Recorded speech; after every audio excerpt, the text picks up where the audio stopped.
I was elbowed deep in a shipping manifest from Shenzhen, trying to track down a pallet of misouted turbine housings when Kyle Hendricks leaned over my cubicle wall with the grace of a man who thinks cologne is personality. "Hey Claire, I need you to fix whatever's going on with Apex Polymers. They're whining again." Whining? That's what he called a full stop on a $1.2 million supply contract.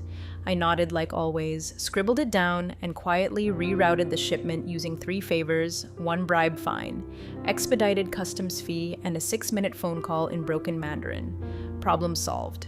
Kyle would later tell the board it was his pressure tactics that got things moving. That was my life. A human band-aid for corporate paper cuts. The quiet fixer. No spotlight, no fanfare, just fluorescent lights, tepid coffee, and a LinkedIn page that hadn't been updated since Bush was in office.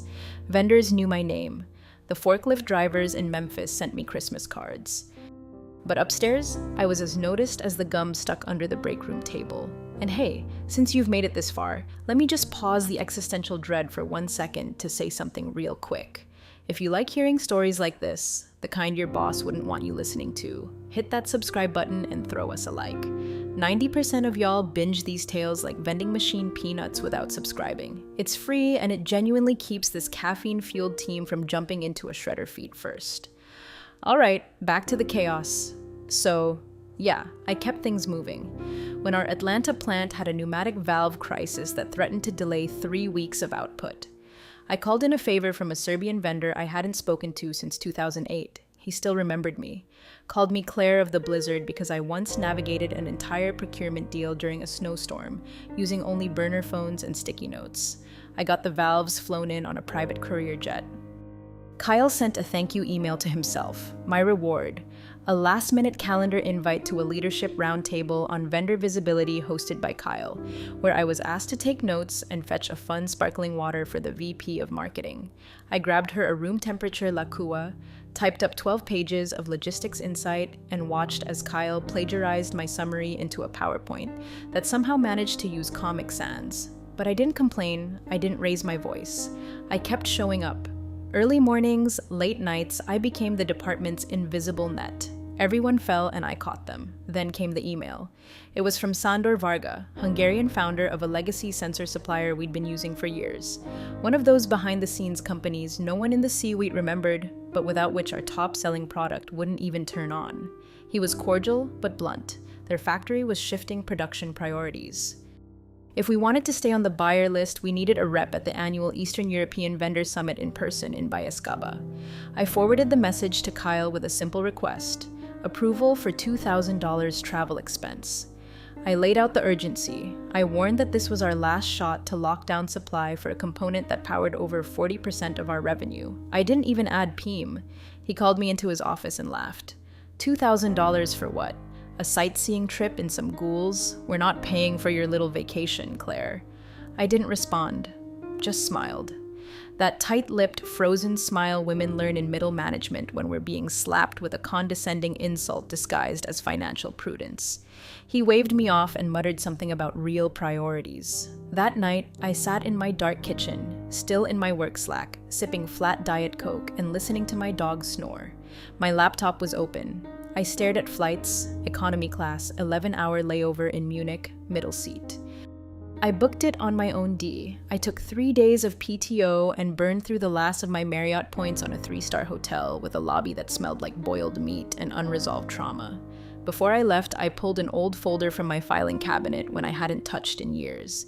It had photos of a rollout I led back in 2012 when Varga's daughter had flown to the States for an on-site audit and her interpreter bailed. I stepped in, helped her navigate a system crash, medical scare, and a 12-hour flight delay. We stayed in touch. Christmas cards, the occasional happy birthday email. I didn't know it yet, but that forgotten kindness buried under a decade of ignored emails and forgotten thank yous was about to become my golden ticket. The morning after I booked my self-funded flight to Besk Saba, the office felt heavier, like the walls knew what I was about to do and were holding their breath. I moved like a ghost through the cubicles, dodging awkward small talk and microwave bacon fumes, all while mentally triple-checking my pitch.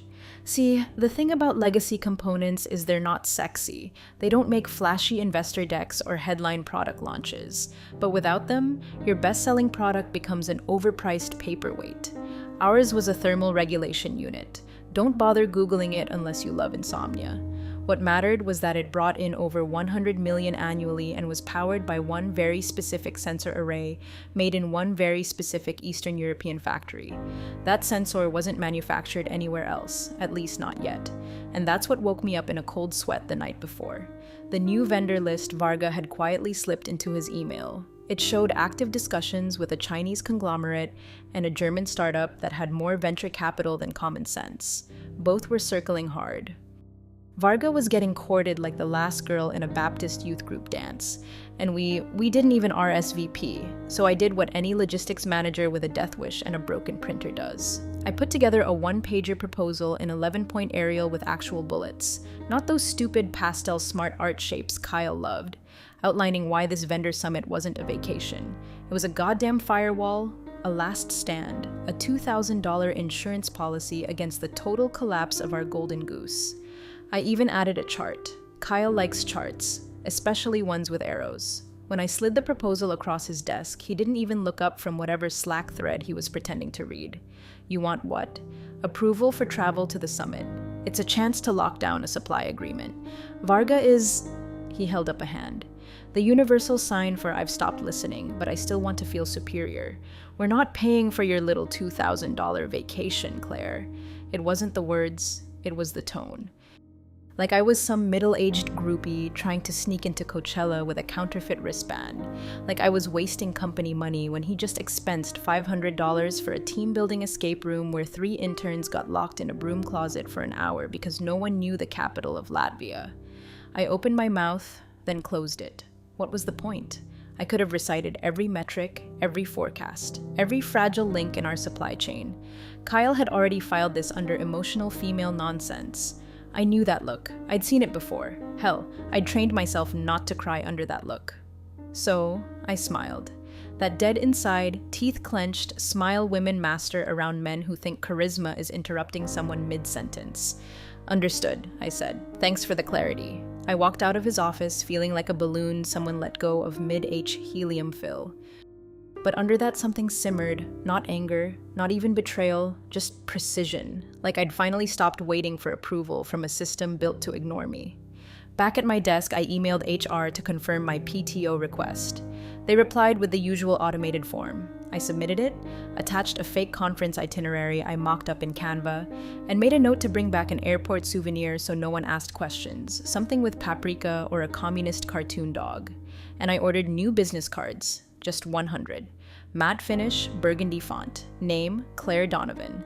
Title, Independent Vendor Relations Consultant Company. Donovan Nexus Logistics LLC.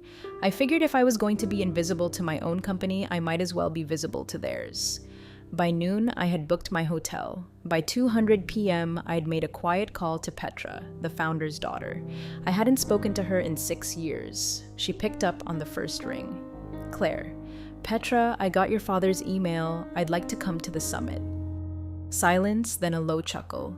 You always show up when it matters. I smiled for real that time. Not the workplace version. The real one I always try. My PTO was approved with all the enthusiasm of a software update nobody asked for. No questions, no follow-ups, just a bland email from HR confirming the dates. I doubt Kyle even noticed or cared. 3 days later, I was wedged into a seat in row 32 of a budget airline that smelled like wet carpet and bad decisions. Knees jammed against the tray table, listening to a Slovakian baby scream like he knew I was flying toward a professional Hail Mary. The itinerary Charlotte to Munich, then a connection to Debrecen, followed by a 2-hour bus ride to Biskaba, a place that sounds like a sneeze and looks like a postcard from 1987 that got lost in the mail. I landed jet-lagged, half-deaf from the engine hum and smelling like airplane nuts and existential dread. The hotel lobby had yellowed wallpaper, a rotary phone at the desk, and a vending machine selling off-brand cigarettes and shampoo. But it didn't matter because the moment I checked in, there was a note waiting for me at the desk written in blocky, deliberate handwriting. Dinner on the terrace. 8 p.m. SV Sandor Varga, man who ran his factory like a monastery and whose handshake was worth more than most NDAs. I hadn't seen him in person since the rollout in 2012. Back then, we were piloting a joint systems integration in Raleigh. His daughter Petra was shadowing the process as part of some next-gen leadership program. She was barely 22, fresh off a plane, wide-eyed, and wearing heels that didn't stand a chance against the greasy factory floor. Entire rollout was a disaster. Our local IT team ghosted halfway through day one. The temperature controls malfunctioned, the translation software glitched, and someone, probably Todd from facilities, left a porn tab open on the central monitor. The cherry on top, Petra got violently ill after a lunch burrito and ended up curled in the corner of the warehouse break room, green as a stoplight and shaking like a leaf. Everyone panicked. Everyone except me. Found a space heater, a blanket from the lost and found bin, and a pharmacy 2 blocks down that sold something vaguely resembling anti-nausea meds. I sat with her, made her tea, and called her father from my personal phone when no one else would. She clutched my hand for 2 hours and cried from the embarrassment. She was supposed to be proving herself. Instead, she was puking in a trash bin behind a forklift. When Varga arrived, he looked at me, not with corporate thanks, with something deeper. Respect maybe, or recognition. The kind you only get when you show up at someone's worst moment and don't flinch. Back in the present, the terrace dinner was quiet, just the two of us. No aides, no translators, just grilled pork, warm palinka, and the sound of old clock towers chiming in the background. "You came," he said simply, eyes wrinkling with a faint smile. "No one else was going to," I replied. He poured the palinka. "We didn't toast, just drank. They want me to move production," he said after a long silence. "Germany offers money. China offers scale, but neither offers what I actually want." I waited. "Trust." He finished. "I want trust you. You helped my daughter when she was not useful to you. You acted with care when no one was watching. You remember people, not just numbers." I said nothing, letting the words settle like dust. "Will you represent us?" he asked suddenly. "Here in America, not your company, you personally." The wind shifted.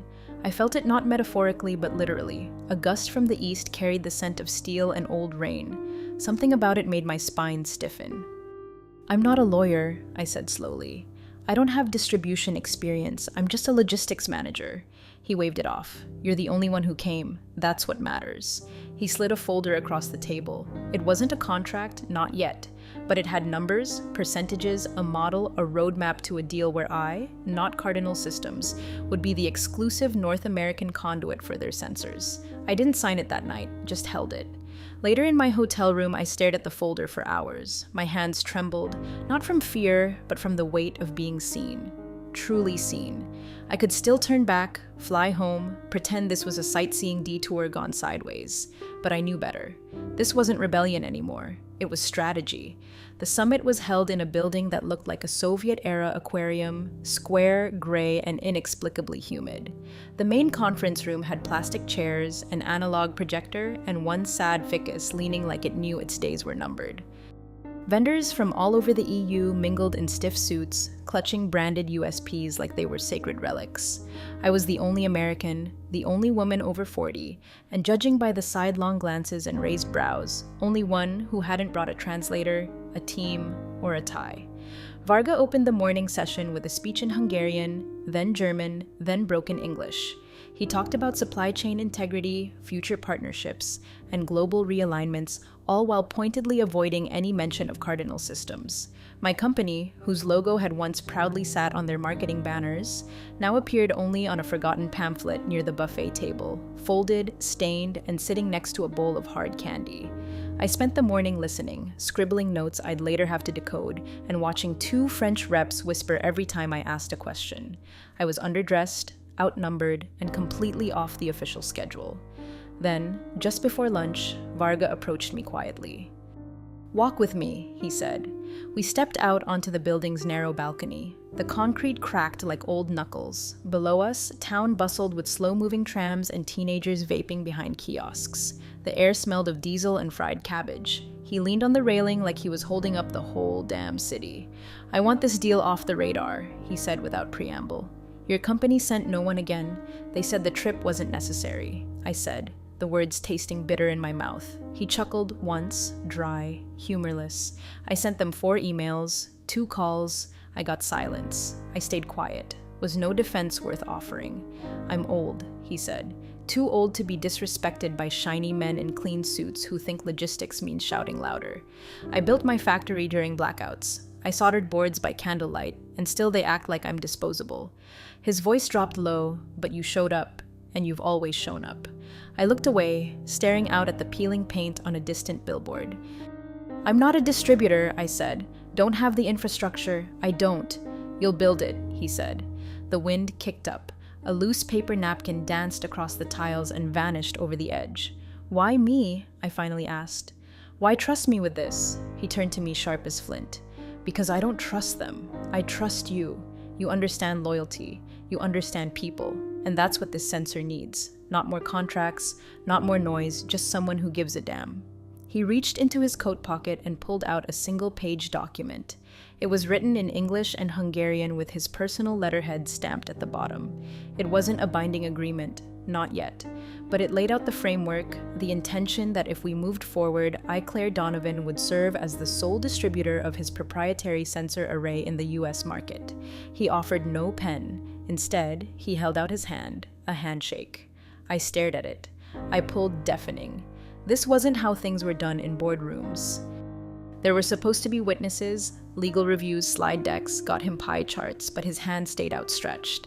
And I saw the same thing I saw back in 2012 when he knelt beside his sick daughter, looked me in the eye and said, "Thank you," like it cost him something. Terrified resolve is a strange emotion. It doesn't scream, it doesn't cry, it just acts. I took his hand. He gripped mine like iron and nodded once. The deal was made. Afterward, I stepped into the bathroom and locked the door. My hands were shaking. My reflection looked alien. Tired eyes, smeared eyeliner, and a smile I couldn't quite contain. I was no longer just Claire the fixer. I was Claire the disruptor, and back in North Carolina, Kyle had no idea his invisible little logistics manager had just brokered the deal that would change everything. By the time I landed back in Charlotte, I was running on 4 hours of plain sleep and the strange electric calm that only follows irreversible decisions. I didn't go back to the office right away. I didn't even check my work email. Instead, I sat in my kitchen in sweats, hair tied up, my dog snoring against my thigh, and I opened the Secretary of State's website. It took 50 minutes to update my LLC documentation, another 5 to add authorized distributor under business activities. I paid the $99 processing fee like I was ordering takeout. Then I shut my laptop, stared at the wall, and just sat there. It felt like watching someone else's movie. 2 days later, I returned to work, silent and invisible as ever. No one asked where I'd been. No one noticed the jet lag buried under my concealer or the fact that I was wearing flats because my ankles were still swollen from 22 hours in coach. The office rolled on like a wheel that didn't know it was missing spokes. Kyle was already ramping up for the quarterly board meeting, what he lovingly referred to as his showtime. He'd commissioned a new slide deck from the marketing interns with flashy gradient backgrounds and swooping animations that made your eyes hurt. There was even a video reel with peppy music and a voiceover guy who sounded like he sold life insurance between rodeos. In one of the team huddles, he clicked through the slides and landed on one labeled Global Supply Chain Legacy Vendor Confidence. I nearly choked on my gas station coffee. Now this, he said, puffing his chest out like a cartoon rooster, is where we really shine. Varga and his team are locked in for another 2 years. You've built a foundation of trust, long-term vendor stability, folks. That's the name of the game. I stared at the slide. It had a bar graph. The bar labeled 2025 was shooting up like we just acquired a patent on eternal youth. My name, nowhere. My report gutted and rewarded to sound like Kyle had personally massaged the vendor into compliance using only grit and charm. It was surreal, like reading your own eulogy.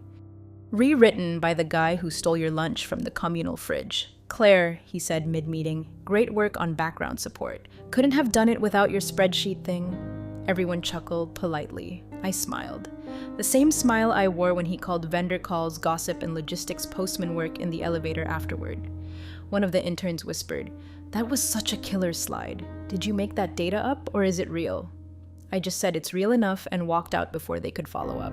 Later that afternoon, I slipped into the unused conference room next to the printer, the one no one booked because the chair squeaked and the blinds were permanently tilted at an angle that made you feel watched. I pulled out the manila envelope Varga had given me on the last day of the summit. Inside was a signed letter of intent, a summary of our handshake agreement, and a scanned notarized copy in Hungarian with a wax seal I didn't even know they still made. I opened a secure Dropbox folder under my LLC email, uploaded everything.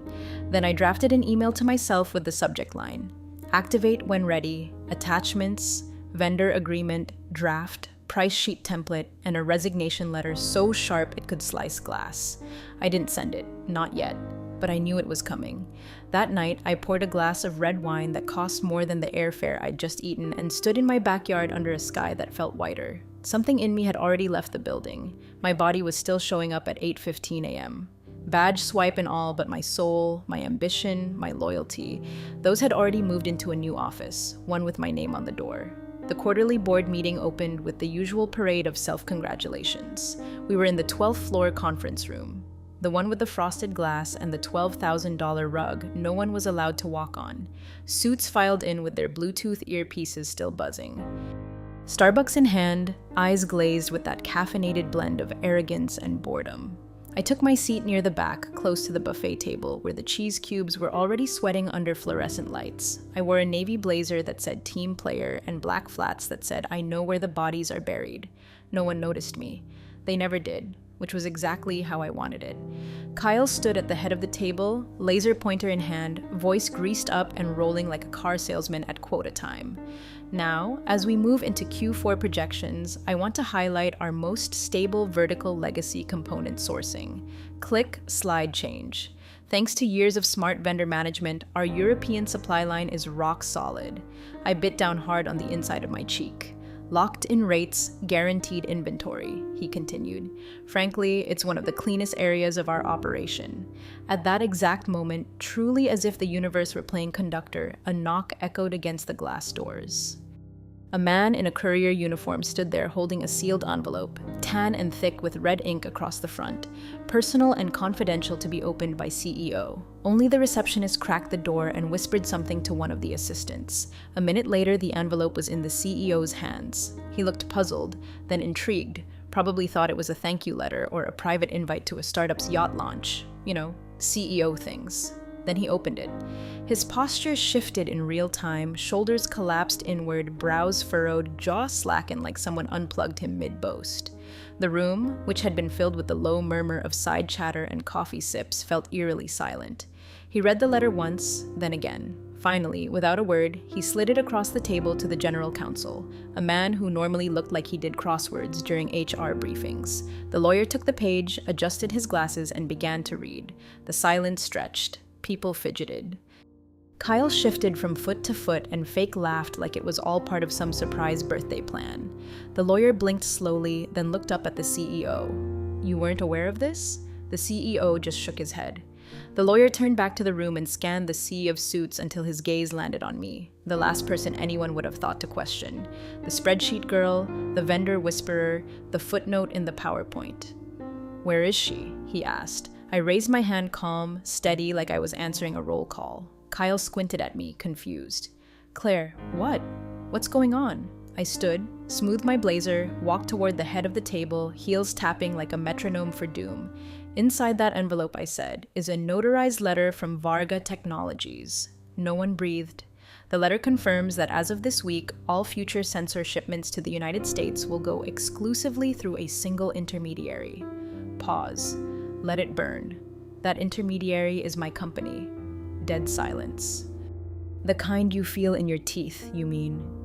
Through cardinal systems, Kyle finally asked, his voice climbing an octave it had no business visiting. I turned to him, not with anger, not with spite, just with truth. No, through Donovan Nexus Logistics LLC. The lawyer cleared his throat. The letter also includes a scan vendor agreement and a timeline for transition. Effective immediately, the CEO looked like someone had handed him a bomb disguised as a birthday card. Kyle sputtered, but you can't just, what the hell is this? I met his panic with something he hadn't seen in years. Control. This is what happens, I said, when you confuse loyalty with silence. I asked for $2,000 travel budget. You said no.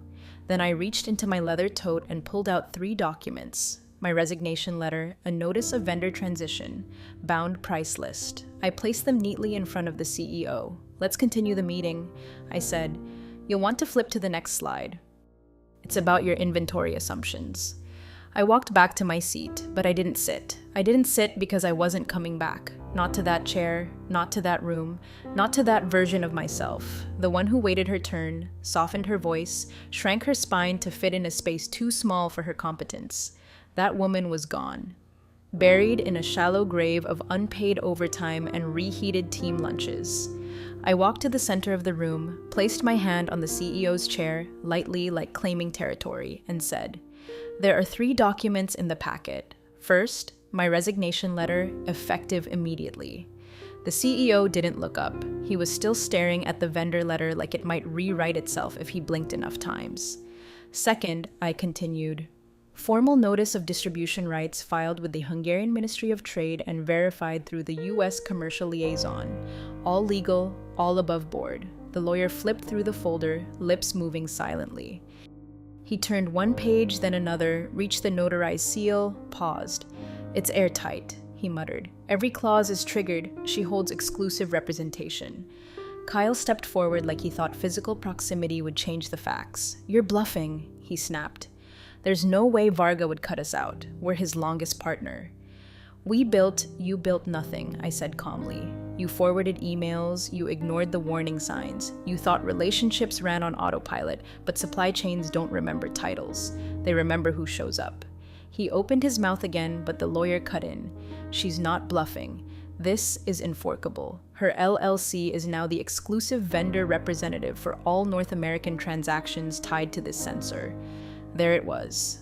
My name whispered behind a cubicle or scribbled at the bottom of a Gantt chart. Spoken aloud in a room full of people who'd once forgotten I existed. Donovan Nexus Logistics, my company, my terms. "You don't understand what you've done." The CEO said, finally finding his voice ragged like it had been dug up from 6 feet under. "You have investor commitments, production timelines, contracts built around continuity." "Then I suggest you update them," I replied, because continuity just took a different shape. The room felt heavier, like the oxygen had thickened. Phones stopped buzzing, no one moved. I turned to the intern by the screen. Poor girl looked like she just watched a live episode of Succession. "Could you please exit the slide deck? We're past the vendor stability section." She nodded and shut the laptop like it might bite her. I reached into my tote one last time and pulled out a single page, just one. A clean, itemized vendor pricing sheet. New rates, rush order fees, penalties for non-compliance, all 3 times what they'd been paying. No volume discounts, no grandfather clauses. "This," I said, laying it down like a dealer with the final hand, "is what stability costs now." The CEO didn't touch it. Kyle finally tried one last swing. "You're screwing the company. You realize that, right? You're nuking a 20-year partnership." I looked at him and for once I didn't smile. "You're confusing self-preservation with sabotage. I gave you a chance to invest in loyalty. You called it a vacation." Then I turned back to the board and delivered the final blow. Not shouted, not dramatic, just firm. My title now is Principal Consultant and Authorized Distributor for Donovan Nexus Logistics. All component shipments will be routed through my firm effective immediately. And if you'd like to negotiate, we can schedule time, but my availability fills up quickly. No one clapped, no one needed to. Power doesn't announce itself. It just enters the room and takes its seat. I collected my tote, nodded once, and walked to the door behind me. Lawyer leaned in toward the CEO and said something I couldn't quite hear, but I didn't need to because I already knew the translation. "You should have paid for the trip." I was almost at the door when Kyle finally found the courage to make one last swing. Though calling it courage is generous, it was the kind of swing a drowning man makes. Wild and flailing, all elbows and panic. "This is extortion," he barked, his voice echoing off the glass walls like a fire alarm no one bothered to shut off. "You're holding the company hostage. This is blackmail." I turned back slowly, one last look. The room was frozen in that uncanny valley between denial and comprehension. Directors blinking in slow motion. Legal flipping through documents like they were looking for a trapdoor. The intern had backed herself into the corner by the fruit platter, half a grape in her hand, fully traumatized. "Extortion," I said, cocking my head voice even. No, extortion is demanding money to fix a problem you created. I stepped back to the table, placed the price list neatly in front of the CEO, like a waitress dropping off the check for a meal no one enjoyed, but everyone ordered. This is business, the same business you refused to fund. I gave it a moment, let the silence swell like a balloon, then added, the same business you said wasn't worth $2,000 and a coach class seat to bake. The CEO didn't touch the paper, but his eyes were fixed on the numbers. They were printed in bold, clean rows, no tricks, no small font, just facts. Base unit price triple the previous rate. Rush order penalty 40% surge charge. Inventory reservation fee monthly non-refundable. Technical support outsourced and billed separately. Midterms net 7 late fee 8% per day. I saw it happen the dawning. One director muttered something under his breath. Another leaned back in his chair like he just realized the floor wasn't solid. The VP of Finance adjusted her necklace 3 times in 30 seconds. No one met my eyes because this was the moment they realized they weren't sitting at a table. They were standing at a cliff. "This can't stand," Kyle hissed. "We will go around you." "Find another supplier." "Well, you won't," I said flatly. His mouth opened, then shut a fish at low tide. I leaned in just slightly, enough for only the front row to hear. "There's one manufacturer of that sensor. You knew that. You just never respected it. Now every order comes through Donovan Nexus. That's the new supply chain. You can either climb aboard or bleed out while the production lines dry up." The lawyer cleared his throat. Loud, uncomfortable. "She's not bluffing," he said, voice grim. I checked the document trail. I cross-referenced her LLC registration with the Hungarian Trade Registry and the vendor's international licensing. It's valid. She's the only conduit. The CEO's lips were pale, the kind of pale that says, "I've made a mistake so massive it might echo through every quarterly report until I die." Still, he tried to keep face. "What's your angle?" he asked. "You want revenge, a payout, a promotion somewhere else?" I looked at him unblinking. "I want you to feel it. Every missed call, every ignored memo, every time you called my work background noise while quoting my results to the board, I want this company to feel what it's like to rely on someone it doesn't see until it's too late." The room exhaled all at once, like everyone had been holding their breath since the courier walked in. Kyle sat down, not like he was defeated, more like he'd been unplugged. Spine slack, ego leaking out through the soles of his Italian shoes.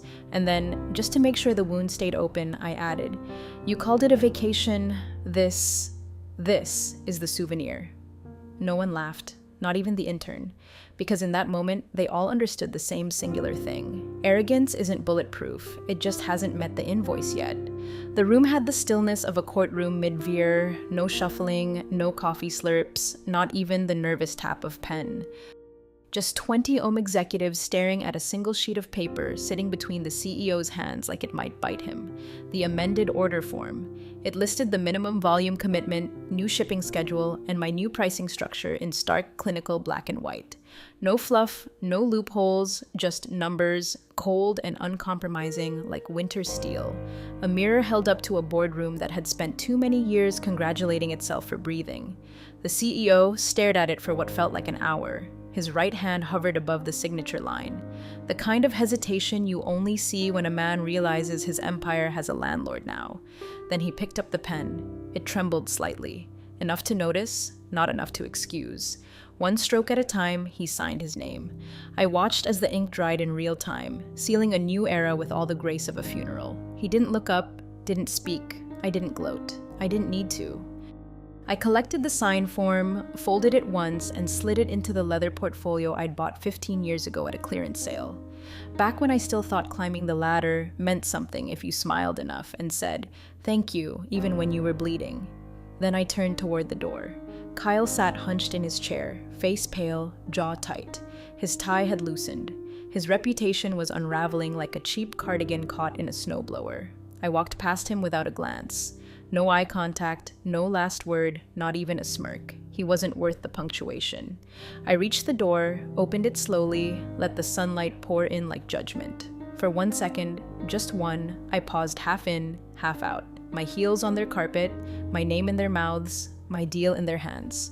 Then I said it soft, clear, final. "You thought the trip was too expensive.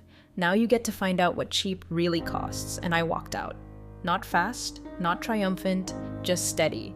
The way someone walks when they no longer carry anything that doesn't belong to them. Thanks for watching, you cubicle warriors. Hit that subscribe button. Unless you're my old boss, then you're on your own.